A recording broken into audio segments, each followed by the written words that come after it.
जब रवि जी के बोलने के बाद अगर आप लोगों का कोई प्रश्न होगा तो आप पहले चैट बॉक्स में अपना नाम डालिएगा, उसके बाद मैं उनको बुलाऊंगा। मैं आदरणीय रविशंकर प्रसाद जी से आग्रह करता हूं कि वे अपना संबोधन शुरू करें। अनिल बलूनी जी, संजय मयूख और सभी हमारे पत्रकार मित्रों, मेरी आवाज क्लियर है सबों को? जी बहुत साफ। हाँ सर। देश का पार्टी का एक कार्यकर्ता और देश का आईटी मंत्री पहली बार पत्रकार मित्रों से वर्चुअल प्रेस कॉन्फ्रेंस कर रहा है, इसलिए आपका अभिनंदन है। आज एक बहुत ही महत्वपूर्ण विषय पर आपसे बात करनी है। नीरव मोदी प्रकरण से आप सभी परिचित हैं। 13 मई को बॉम्बे हाईकोर्ट के एक रिटायर्ड जज हैं अभय तिप्से, इन्होंने वीडियो कॉन्फ्रेंस से नीरव मोदी के एक्स्ट्राडिशन प्रोसीडिंग में डिफेंस विटनेस के रूप में ये स्टैंड लिया है कि there is no case against Nirav Modi, neither fraudulent transaction nor cheating case would stand the scrutiny of law in Indian court। मतलब एक्स्ट्राडिशन प्रोसीडिंग में नीरव मोदी को पूरी बचाने की कोशिश की है। इसके पहले कि मैं विषय पर आऊं, ये श्रीमान जज अभय तिप्से कौन है? ये मुंबई हाईकोर्ट के एक रिटायर्ड जज हैं और रिटायर होने के लगभग 10 महीना पहले सुप्रीम कोर्ट कॉलेजियम ने इनको इलाहाबाद हाईकोर्ट ट्रांसफर किया था प्रशासनिक कारणों से, on administrative grounds. Therefore, if a judge was transferred about 10 months prior to his retirement from Bombay High Court to Allahabad High Court on administrative ground, that tells its own story। लेकिन उससे भी रोचक बात यह है, इन्होंने 13 जून 2018 को Congress party join किया था रिटायरमेंट के बाद। ये सब कुछ डिजिटल रिकॉर्ड पर अवेलेबल है, साइट्स पर अवेलेबल है, आपको पार्टी की ओर से उसको दिया जाएगा। और जब इन्होंने ज्वाइन किया तो इनकी ज्वाइनिंग बहुत हाई प्रोफाइल थी। उसमें राहुल गांधी जी, अशोक गहलोत, अशोक चौहान और बाकी एक आध जर्नलिस्ट एमपी जो हैं उनके वो प्रेजेंट थे। मैं वो तस्वीर आपके सामने दिखा रहा हूं, आप स्क्रीन देखिए। तो ये एनआई की तस्वीर है, से अलॉन्ग विद राहुल गांधी, अशोक गहलोत, अशोक चौहान, अपने जो एमपी हैं, जो फॉर्मर एडिटर हैं राज्यसभा के कांग्रेस के। हमने पहले भी कहा है कि नीरव मोदी के मामले में कांग्रेस पार्टी ने हमेशा बचाने की कोशिश की।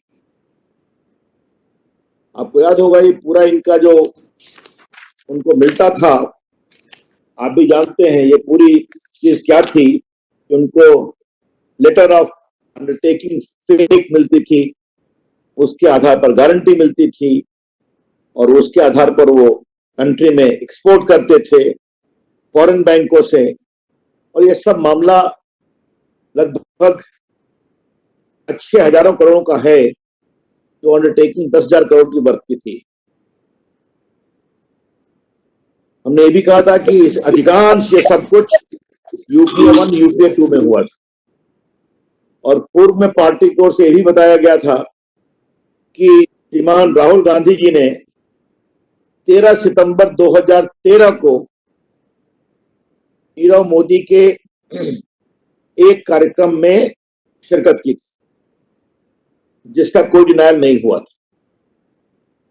और आप लोगों को यह भी मालूम होगा, कई बार पार्टी में मैंने स्वयं प्रेस किया था और हमारे बाकी प्रवक्ताओं ने किया था, जो 80-20 की गोल्ड स्कीम है, इसमें नीरव मोदी के मामा मेहुल चोकसी को, उनकी कंपनी को काफी एक प्रकार से फायदा कराया गया जब यूपीए सरकार में वित्त मंत्री चिदम्बरम थी, और मुझे स्पष्ट रूप से याद है कि एक बार हम लोगों ने यह भी बताया था पत्रकार मित्रों को कि बहुत से आदेश उनको, संभवतः गीतांजलि एक्सपोर्ट्स नाम था मेहुल चोकसी का, उसके संबंध में ये आदेश कब हुए?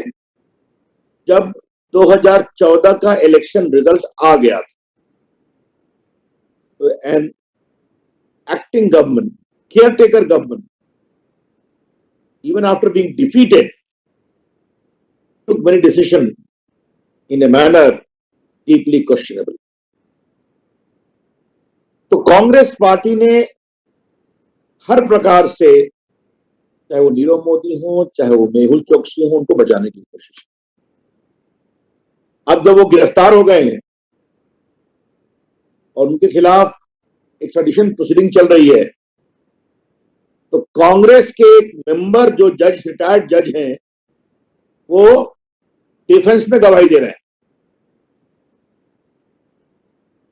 जज ने बहुत कुछ केस किया है, बेस्ट बेकरी का भी केस किया है, बाकी भी केसेस किए हैं, उसकी चर्चा करने की जरूरत नहीं है।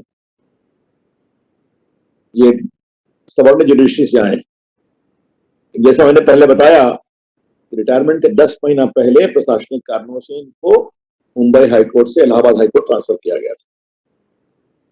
That tells in many way its own story.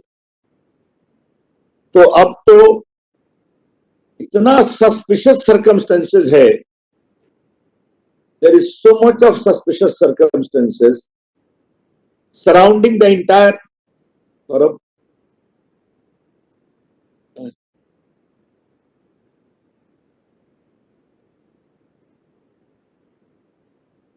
Delhi block कहाँ है सौरभ? तुम जानते हो तो छोड़ो। हेलो, आपकी आवाज आ रही है? सर, आपकी आवाज आवाज आ रही है सर, बोलिए। आवाज आ रही है? जी जी, क्षमा करेंगे थोड़ा, वेरी सॉरी, वेरी सॉरी। मैं ये बता रहा था, इतने संदेह से भरी हुई परिस्थितियां हैं जिसके आधार पर हम ये निष्कर्ष निकाल सकते हैं, कांग्रेस पार्टी बार बार नीरव मोदी को बचाने की कोशिश है। There is overpowering suspicious circumstances existing from which we can infer that Congress party tries its best to save and bail out Nirav Modi और मेहुल चोकसी। और डिफेंस का उनका जो रिटायर्ड जज है, वो भी कांग्रेस पार्टी का मेंबर है। ये बहुत ही भर्त्सना योग्य है, और मेरा स्पष्ट आरोप है, ये जज साहब को इंडिविजुअल काम नहीं कर रहे हैं। ये कांग्रेस पार्टी के इशारे पर नीरव मोदी को बचाने की कोशिश की जा रही है। एंड इवन अदरवाइज, जितना बड़ा स्कैम किया है नीरव मोदी ने, उस पर यह स्टैंड लेना कि नो केस ऑफ फ्रॉडलेंट और चीटिंग इज मेड आउट, क्योंकि मीडिया में है, आप लोग देख लें, मैं तब लिंक का नाम नहीं लूंगा, हमारी पार्टी के द्वारा आपको दिया जाएगा, लेकिन उन्होंने जो कहा है कि the offence of criminal conspiracy, cheating and dishonestly inducing delivery of property would not stand up under Indian law.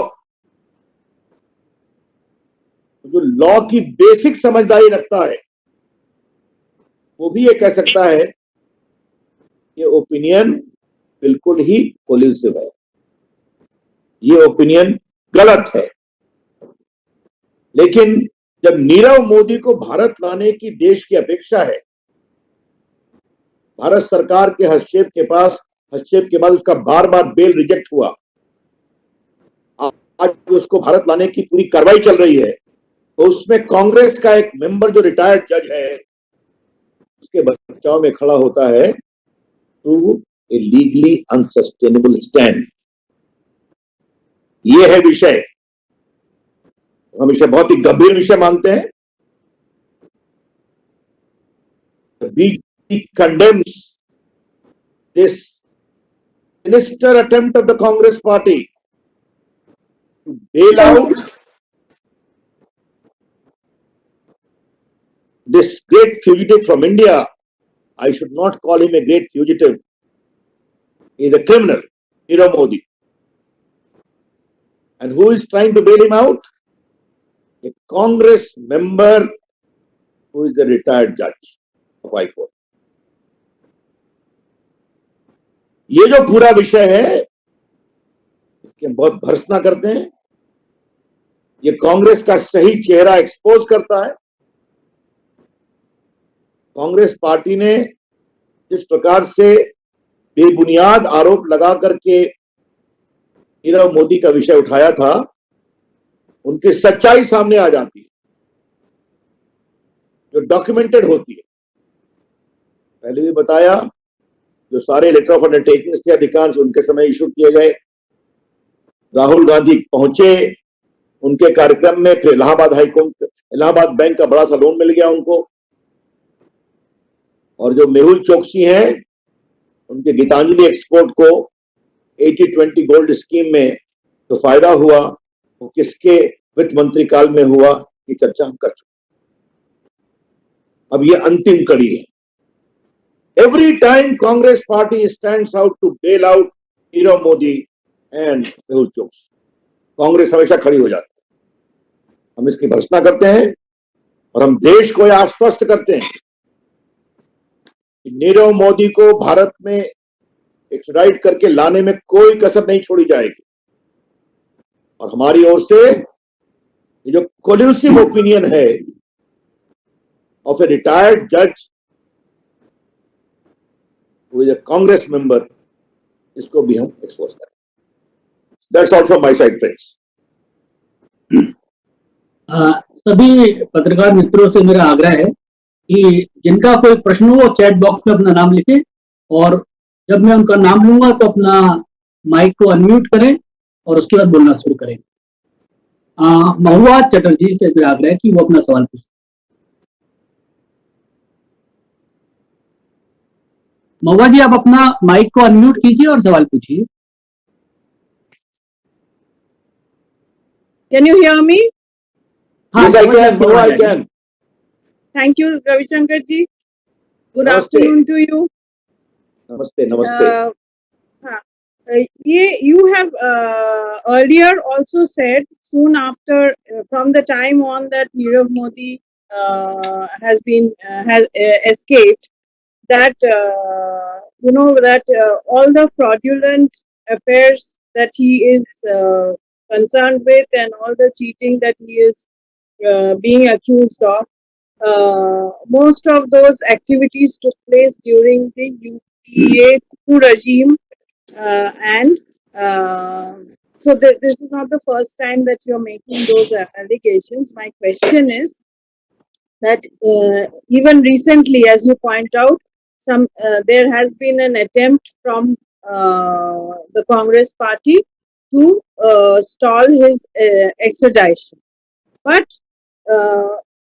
having said all that, he escaped during the BJP, your regime. So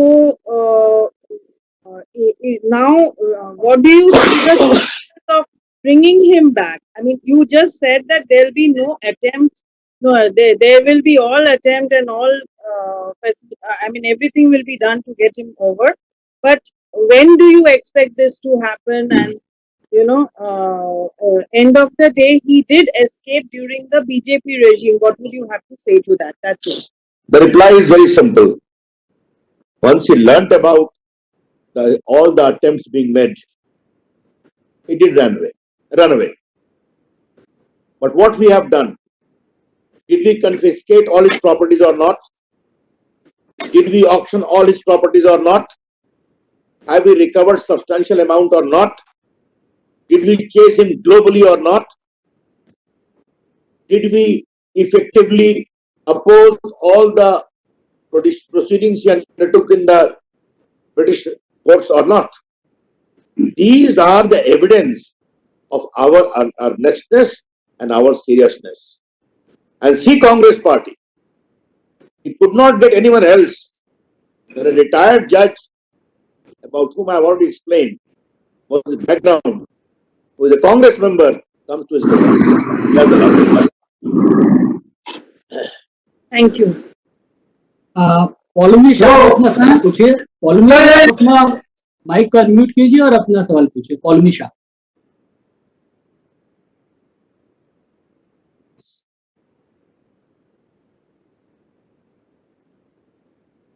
Paulami जी, आपको मेरी आवाज आ रही है? Ma'am आपकी आवाज नहीं आ रही है, आप अपना माइक एक बार देख लें। नहीं, शायद माइक्रोफोन की सेटिंग का कुछ इश्यू है। आप अपना सवाल चैट बॉक्स में टाइप कर दीजिए। हिमांशु जी, आप अपना सवाल पूछ सकते हैं। हिमांशु।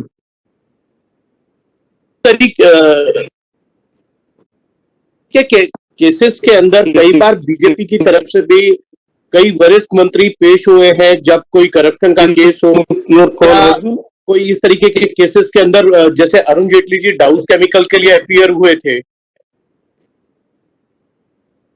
देखिए, बाल गैस पहली बात हिमांशु जी, पहले आप एक वरिष्ठ जर्नलिस्ट हैं, अब अरुण जेटली जी नहीं है दुनिया, फिर भी आपने उनका रेफरेंस दिया, यह बहुत दुर्भाग्यपूर्ण।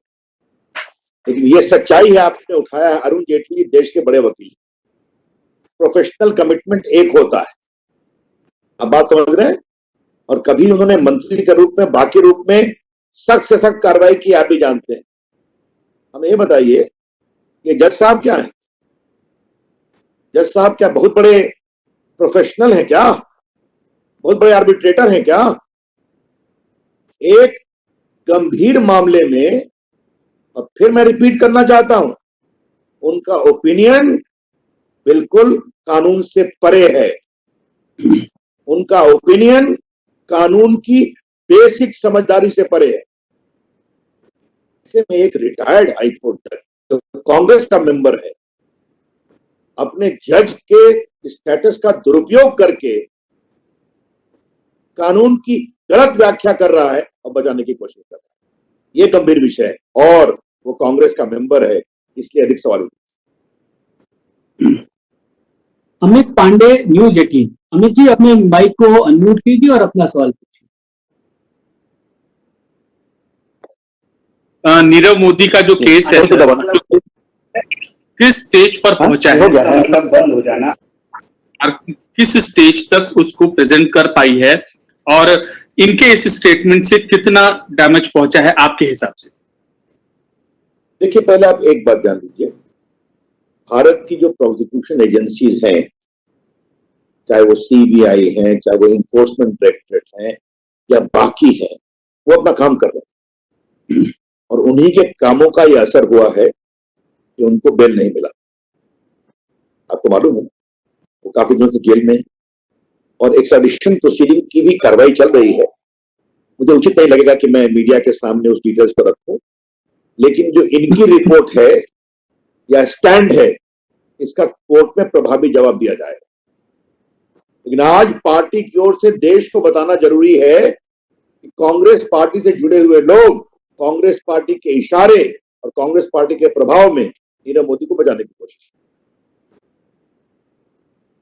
प्रज्ञा एएनआई, प्रज्ञा जी से मेरा आग्रह कि अपना माइक को अनम्यूट करें और अपना सवाल पूछें। कैसे बोला जाता? हम भी बोलेंगे तो क्या करना है इसको? हेलो हेलो रविंदर जी, आपको बोला जाएगा अभी, आप सवाल अपना चैट बॉक्स में डालेंगे। अच्छा, हम प्रज्ञा जी, आप अपना सवाल पूछिए। जज है, उन्होंने लंदन कोर्ट में आया वीडियो लिंक बताया है कि चार्जेस जो लेवल किए गए हैं सीबीआई के द्वारा नीरव मोदी पर, वो स्टैंड नहीं करेंगे कोर्ट में। कैसे देखते हैं आप इस गवाही को? मतलब एक रिटायर्ड जज जुडिशियल सर्टिफिकेट दे रहे हैं, समझ रही हैं आप? थोड़ा बहुत कानून मैं भी जानता हूं, और देश का कानून मंत्री भी हूं। ये इनका पूरा ओपिनियन गलत है, लीगली अनसाउंड है, तथ्यों को तोड़ मरोड़ कर प्रस्तुत करने की धृष्टता है। It is an attempt to give a misleading defence of questionable legal variety to influence the court. But I am quite sure judicial process will not be influenced और हमारी ओर से उसका प्रभावी जवाब दिया जाएगा। आज का विषय ये भी है, ये अवकाश प्राप्त जज महाशय इसके इशारे पर गए, ये इंपॉर्टेंट। इनका तो कोई बहुत बड़ा नाम भी नहीं सुना गया है, या आर्बिट्रेशन में बहुत इनका नाम है, या कानून की बहुत समझदारी है, या देश के बड़े माने हुए टूरिस्ट रहे हैं, ऐसा तो इनका नाम भी नहीं सुना गया है। और ये बात मैं पूरी जिम्मेदारी से कह रहा हूं, और पहले भी कह चुका हूं, इनको मुंबई हाईकोर्ट से रिटायरमेंट के लगभग 10 महीना पहले इलाहाबाद भेजा गया प्रशासनिक कारणों से। अब प्रशासनिक कारण तो मैं विस्तारित नहीं करूंगा। और फिर रिटायरमेंट के बाद ये पूरे पब्लिसिटी से ज्वाइन करते हैं कांग्रेस पार्टी को, जहां राहुल गांधी हैं, जहां अशोक गहलोत हैं, जहां अशोक चौहान है, बाकी लोग। यह है बड़ा सवाल। विकास भदौरिया जी, आप अपना सवाल पूछिए अपने माइक। एबीपी न्यूज से विकास भदौरिया जी।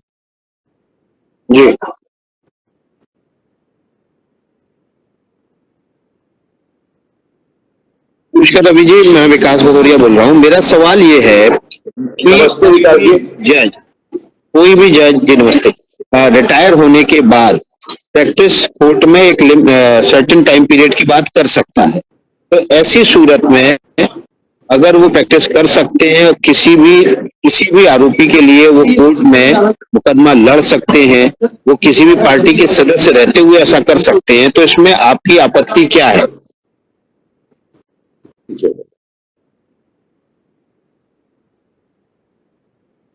हेलो जी रवि जी।